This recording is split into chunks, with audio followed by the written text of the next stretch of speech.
News voice, जो हर खबर से आपको कराए रूबरू। नमस्कार, आप देख रहे हैं न्यूज वॉइस और मैं हूं आपके साथ श्वेता। तो चलिए रुक करते हैं आज की प्रमुख और बड़ी खबर पर। बीते दिन केंद्रीय मंत्री राव इंद्रजीत सिंह द्वारा दिए गए बयान ने राजनीतिक गलियारों में हलचल मचा दी है। राव के बयान पर सत्ता पक्ष के साथ रेवाड़ी से विपक्षी दल कांग्रेस के विधायक चिरंजीव राव भी खुलकर सामने आए और उन्होंने रेवाड़ी के विकास में राव इंद्रजीत सिंह को सबसे बड़ा रोड बताया है और कहा कि बीजेपी में गुटबाजी अब खुलकर सामने आ गई है।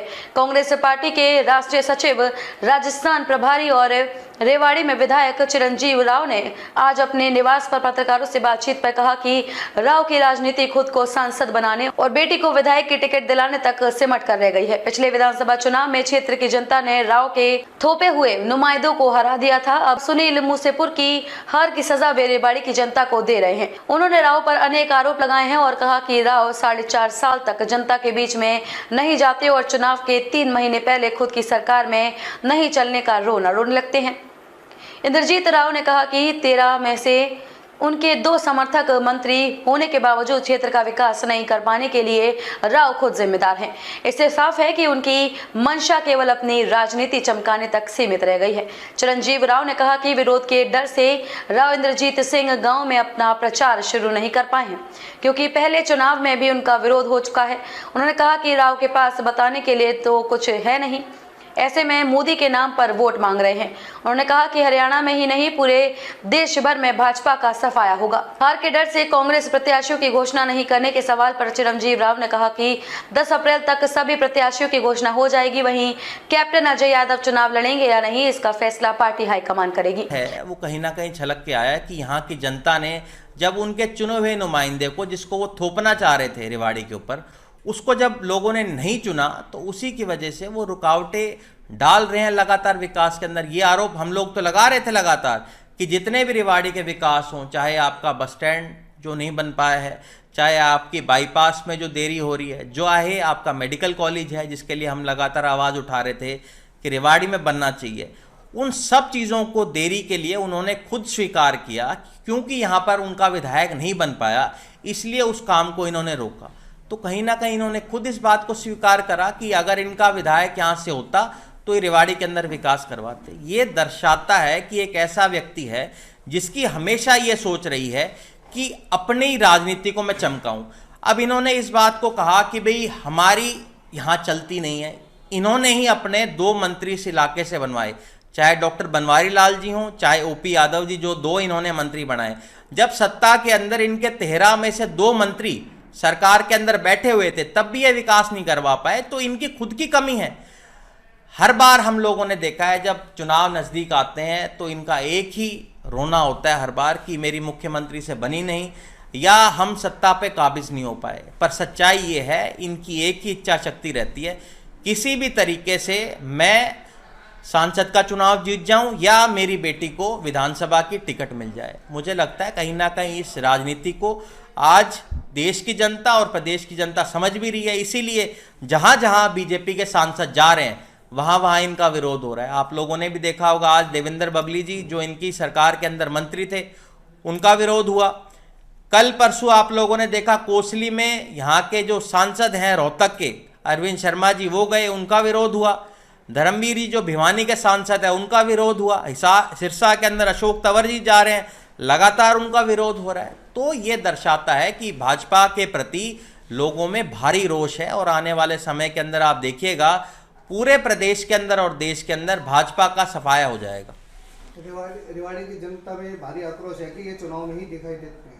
देखिए, सबसे बड़ी बात तो ये है जो मैंने लगातार कहा, हमने हमारे सांसद के जो दर्शन हैं वो चुनाव के जब 3 महीने रह जाते हैं तभी इनके दर्शन होते हैं। ये किसी के विकास कार्यों के अंदर नहीं जाते हैं। कभी आप लोगों ने देखा हो कि धावड़ा में गंदे पानी की इतनी बड़ी समस्या थी, आज तक उसका हल नहीं हो पाया। इसका कारण यही है कि इनकी इच्छा शक्ति नहीं है। इच्छा शक्ति अगर इनकी होती तो रेवाड़ी के अंदर मेडिकल कॉलेज बन जाता। आज धारवेड़ा और रेवाड़ी का जो बस स्टैंड है जिसकी आवाज़ हम लगातार विधानसभा के अंदर उठाते हैं, क्या आप लोगों ने एक बार भी देखा वो हमारे मुख्यमंत्री से मिले हों, उसकी उन्होंने आवाज़ उठाई हो? कभी आपने हमारे सांसद को अपने संसद के अंदर कभी भी देखा हो इस इलाके की आवाज़ को उठाते हुए? आपने कभी उनको देखा? हाई रेजिमेंट की आवाज़ कभी उन्होंने उठाई हो? मेरा ये मानना है कि एक ऐसे सांसद, ये एक व्यक्ति हैं जिनकी राजनीति केवल मात्र इस चीज़ पे है कि किसी भी तरीके से मैं सांसद बन जाऊं या मेरी बेटी को विधानसभा की टिकट मिल जाए। दो ही इनके कार्य हैं, यहाँ की जनता से इनको कोई सरोकार नहीं है। जेजेपी के प्रदेश अध्यक्ष पार्टी ने इस्तीफा दे दिया और चेयरमैन देखिए, आए दिन हम देख रहे हैं भाजपा से और जजपा से लोगों का जो मोह भंग हो रहा है, उसी के अंदर हम देख रहे हैं कि खुद जेजेपी के जो प्रदेश अध्यक्ष हैं निशान सिंह जी, उन्होंने पार्टी को अलविदा कह दिया। उन्हीं की जो चेयरमैन हैं, हमारी चेयरमैन साहिबा, उन्होंने भी पार्टी छोड़ दिया। ये दर्शाता है कि भाजपा से लोगों का मोह भंग हो रहा है। पिछले दिनों में हम लोगों ने देखा कि इनके खुद के जो सिटिंग सांसद हैं राहुल जी, उन्होंने पार्टी छोड़ी। अभी पिछले दिनों में जो हिसार से सांसद है, उन्होंने पार्टी छोड़कर कांग्रेस पार्टी में शामिल हुए। दो इनके सांसद ऐसे थे बिहार के जिन्होंने कांग्रेस पार्टी में शामिल हुए हैं। उसी तरीके से गुजरात में हम लोगों ने देखा कि दो व्यक्ति को जिनको इन्होंने टिकट दे दी थी, जो सिटिंग एमपी हैं, उन्होंने इनकी टिकटें वापस लौटा दी हैं। तो कहीं ना कहीं ये दर्शाता है कि इनके अपने सांसदों में इस बात का विश्वास नहीं है कि अब की बार ये लोग सत्ता के अंदर आएंगे। केवल मात्र ये केंद्रीय एजेंसियां जो हैं, ईडी सीबीआई का दबाव बनाकर विपक्ष की जो आवाज़ को दबाने का काम ये कर रहे थे। अब जब चुनाव नज़दीक आ गए हैं, उन नेताओं के जो हौसले हैं वो अब बुलंद हो गए हैं और आने वाले समय में आप देखेगा कि बीजेपी का देश भर से सफाया हो जाएगा। सब आप राव इंद्रजीत पे तमाम तरह के आरोप लगा रहे हैं कि विकास कार्य नहीं कर रहे हैं। हमने भी क्वेश्चन पूछे थे, उन्होंने नहीं जवाब दिया। लेकिन आखिर आप विपक्ष इतना कमजोर क्यों, क्योंकि फिर भी वो लगातार जीत रहे हैं? देखिए, पहली बात तो ये आप लोगों ने भी देखा होगा, जब पिछली 2014 का चुनाव था तब वो कांग्रेस पार्टी के अंदर थे।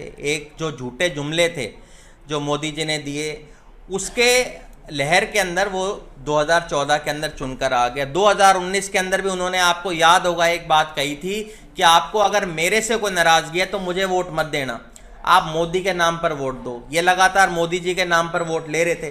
पर आप देखिए, लगातार अब तो मोदी जी का विरोध ही देश भर के अंदर होने लगे। और जहाँ तक काम की बात है, आप मेरे विधानसभा के किसी भी गांव में चले जाइए, किसी भी सरपंच से आप पूछ लीजिए, जितनी ग्रांट मैंने दी है, चाहे पिछले जो विधायक थे जो बीजेपी के थे, उनसे अगर ज़्यादा मेरी ग्रांट ना हो तो आप किसी भी सरपंच से जाकर पूछ सकते हैं। हमें जो हमारी ग्रांट मिलती है उसको बराबर हम लोग बांटते हैं।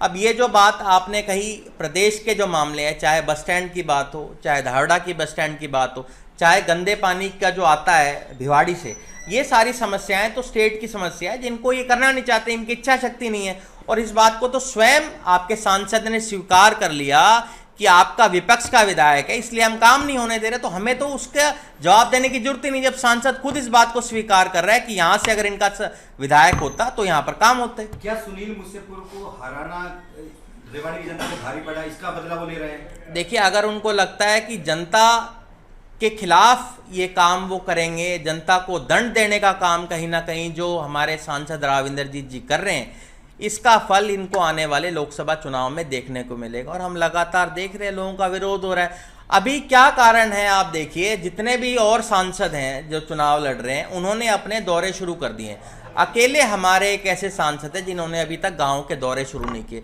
अभी मैं देख रहा था, लोगों ने कहा कि 9 इनके प्रत्याशी हैं, उन सबका विरोध हो रहा है। उनका विरोध इसलिए हो रहा है क्योंकि गांव-गांव ढाणियों में वो जा रहे हैं प्रचार करने के लिए। अभी सांसद जी जाएं तो जी प्रचार करने के लिए, अभी तो केवल मात्र उन्होंने 3 मीटिंगें ली हैं अपने जिले की, उसके अंदर भी इनके नेता खुद के नहीं आ रहे हैं। ये दर्शाता है इनका कितना विरोध है। विरोध का डर है कहीं कि गांव में जाएंगे तो? आप लोगों ने देखा था पिछले चुनाव के अंदर भी इनका बहुत विरोध हुआ था। जब इनका विरोध हुआ तब इन्होंने एक ही बात कही कि मेरे जो गलतियां हैं या हमारी जो हरियाणा सरकार की गलतियां हैं, उनका नुकसान मोदी जी को आप मत दीजिएगा, आप मेरे नाम पे नहीं, आपके मोदी जी के नाम पर मुझे वोट दे दिए। आने वाले समय में आप देखिएगा जी, मोदी जी का जब विरोध हो रहा है तो सांसद जी कहाँ बचेंगे। राव साहब का कहना है कि कांग्रेस डरी हुई है हार की वजह से, इसलिए अभी तक प्रत्याशी घोषित नहीं करे। देखिए, आप लोग तो स्वयं समझदार हैं। अभी तक इन्होंने हरियाणा की 10 सीटों की घोषणा करी है, जिसमें जो 6 हैं वो उधार पे उन्होंने कांग्रेस से लिए हुए। हमारे जो सांसद हैं राव इंद्रजीत जी, वो भी भाड़े पे कांग्रेस से ही भाजपा के अंदर गए थे। इन्होंने सिरसा से अशोक तंवर को टिकट दी है, वो कांग्रेसी थे। नवीन जिंदल को उन्होंने ज्वाइन कराया, वो कांग्रेसी थे। धर्मवीर जी को उन्होंने ज्वाइन कराया, वो कांग्रेसी थे। अरविंद शर्मा जी को ज्वाइन कराया, वो कांग्रेसी थे। आप देखिए, 10 में से 6 व्यक्ति, जो हमारे प्रधानमंत्री जी कहते हैं विश्व की सबसे बड़ी पार्टी है, उनके पास अपने कैंडिडेट नहीं है लड़ाने के लिए, ये तो इनको अपनी पार्टी के अंदर अध्ययन करना चाहिए कि क्या कारण है कि इनके पास अपने कैंडिडेट नहीं है लड़ाने के लिए। इन्होंने पंजाब के अंदर 6 इन्होंने अभी सांसदों की टिकटें डिक्लेयर की है, उनमें से 5 भी कांग्रेसी हैं। देश भर के अंदर आप देख रहे हैं 118 टिकटें जो इन्होंने दी हैं या तो वो कांग्रेस से हैं या किसी और पार्टी से आई हैं। विश्व की सबसे बड़ी पार्टी के पास अपने कैंडिडेट ही नहीं है लड़वाने के लिए। जी कांग्रेस में इनको संभावना नजर नहीं आती, हो सकता है इसलिए बीजेपी में जा रहे हैं। ये तो आप खुद देखिए, तो क्या जो बीजेपी का कार्यकर्ता है या इनके नेता हैं, क्या वो केवल मात्र दरी बिछाने के लिए हैं? क्या उनके अंदर कोई भी ऐसा व्यक्ति नहीं है जिसको वो चुनाव लड़वा सकते हैं? 10 सीटें हरियाणा के अंदर है, उनमें से 6 आप कांग्रेसियों को लड़ा रहे हो, तो क्या आपकी पार्टी का संगठन है? आप ये बात करते हैं हमने हमारे पन्ना प्रमुख बना दिए, ब्लॉक तक आपकी है, जिले की आपकी कमेटी है, तब भी आपको 6 कैंडिडेट नहीं मिल रहे। तो इसका मतलब तो ये हुआ कि कांग्रेस पार्टी एक ऐसी पार्टी है जो नेताओं को खड़ी करने की एक खान है। और आप देखिएगा आने वाले समय के अंदर भी कांग्रेस पार्टी लगातार मजबूती के साथ चुनाव लड़ेगी और इनको अपनी पार्टी के अंदर जरूर बैठ के अध्ययन करना चाहिए मोदी जी को और शाह जी को कि क्या कारण है कि इनके जो नेता हैं इनकी लगातार पार्टियों की टिकटें वापस करते जा रहे हैं और क्या कारण है कि लोग अब छोड़ छोड़ के कांग्रेस के अंदर आ रहे हैं। तो क्या इसी वजह से हमारी टिकटें घोषित नहीं हो पा रही? देखिए, आपको जहां तक बात की हरियाणा की, हरियाणा क्योंकि पता है आपको हमारे सेकंड लास्ट फेज के अंदर है और बहुत सारे ऐसे स्टेट्स हैं जहां पर हमारी टिकटें अभी तक डिक्लेयर नहीं हो पाई हैं। तो जब उनका हो जाएगा उसके बाद हमारी आपको लिस्ट आ जाएगी। 9 तारीख को हमारी सीईसी की बैठक है, 10 तारीख को हमें लगता है या 11 तारीख को हमारी टिकटों की घोषणा हो जाएगी। मुझे ये मानना है कि कांग्रेस पार्टी एक ऐसी पार्टी है जो सब लोगों से बात करके गहन मंथना करने के बाद अपनी टिकटों को डिक्लेयर करती है। यहाँ तो 2 लोग हैं जो ऊपर बैठे हुए हैं, जो और पार्टियों से लोगों को लेकर आती है, उनको चुनाव लड़वा देती हैं। आप लोगों ने देखा होगा नवीन जिंदल को इन्होंने जिस दिन लिया उसी दिन उसको टिकट दे दी। तो मुझे लगता है कहीं ना कहीं एक डेमोक्रेटिक हमारी पार्टी है जहाँ हर व्यक्ति को अपनी बात रखने का हक है। आने वाले समय में कांग्रेस पार्टी जल्द अपनी टिकटों का डिक्लेयर करेगी। बता दो आज कैप्टन साहब चुनाव लड़ रहे हैं क्या? देखिए, ये इस बात का फैसला तो जहाँ तक है कांग्रेस हाईकमांड करेगा। कैप्टन साहब ने जो बात हुई उनकी, हमारे बख्तर अंदाज जो चेयरमैन है स्क्रीनिंग कमेटी के, उनसे ये कहा है कि अगर कांग्रेस पार्टी और हाईकमांड चाहेगी कि मैं चुनाव लड़ूं तो हम तैयार हैं। अगर कांग्रेस पार्टी ये कहेगी आप देश भर में जाकर, क्योंकि वो ओबीसी के चेयरमैन भी हैं, कि पार्टी के लिए प्रचार करें, तो हम प्रचार करेंगे। इस बात का फैसला तो कांग्रेस पार्टी को करना है कि किसको चुनाव लड़ाना है। ये बहुत चीजों पर निर्भर करता है। कैप्टन साहब जैसा कि उन्होंने पहले भी ये कहा था कि मैं तैयार हूं चुनाव लड़ने के लिए। संगठन उनकी बात भी टाल सकते हैं? देखिए, संगठन टालने की बात नहीं होती, जो चुनाव लड़ा जाता है बहुत चीजों पर निर्भर करता है। क्या पता कांग्रेस पार्टी को ऐसा लगता हो कि कप्तान साहब का जो फायदा है वो देश भर में जहां जहां ओबीसी हैं उनको एकत्रित करने में या गोलबंद करने में होगा, तो वो वहां जाएंगे प्रचार करने के लिए। और उनको अगर पार्टी कहेगी आप चुनाव लड़ी तो चुनाव लड़ेंगे। विज साहब ने सीनियर मोस्ट लीडर है, अपने एक्स हैंडल से मोदी का परिवार हटा दिया, क्या गुटबाजी माना जाए? वो कह रहे कि जो अब देखिए, अनिल विज जी एक बहुत सीनियर नेता हैं, उनका जो दर्द है वो लगातार हम देख रहे हैं। जब उन्होंने इस बात को कहा कि मुझे इस बात का पता भी नहीं था कि कब हमारे जो मुख्यमंत्री इस्तीफा देंगे, मुझे उन लोगों ने इस बात की जानकारी नहीं दी, तो ये दर्शाता है कि इनके अंदर कितना अंतर्कलह है। क्या इनको अनिल विज जी के ऊपर विश्वास नहीं था कि अनिल विज जी को अगर ऐसा पता चल जाएगा तो क्या पता वो पार्टी के अंदर इनकी कोई भगदड़ मच जाए, इस वजह से उनको नहीं बताया। अभी लगातार हम देख रहे थे बीजेपी के बहुत सारे नेता हैं जो लिख रहे थे मोदी का परिवार, पर धीरे धीरे करके उनका जो परिवार है वो सिकुड़ता जा रहा है। और अनिल विज जी ने भी इसी तरीके से अपने हैंडल से हम देख रहे थे मोदी का परिवार हटा दिया है। तो आने वाले समय में देखिएगा इनके परिवार के बहुत सारे सदस्य हैं जो मोदी जी को अकेले छोड़ के चले जाएंगे। सर लास्ट क्वेश्चन, 84,000 से पिछली बार यहाँ से हारी आपके कैंडिडेट कांग्रेस के, क्या अब की बार कुछ बदलाव दिखेगा या रिपीट करेंगे? यहाँ से कितने मार्जिन से जीतेगी कांग्रेस? देखिए, ये हर चुनाव एक अलग तरीके से होता है। जिस चुनाव को हमारा कैंडिडेट हारा था उसके तुरंत बाद मैंने चुनाव लड़ा, मैंने यहाँ से जीत दर्ज करी।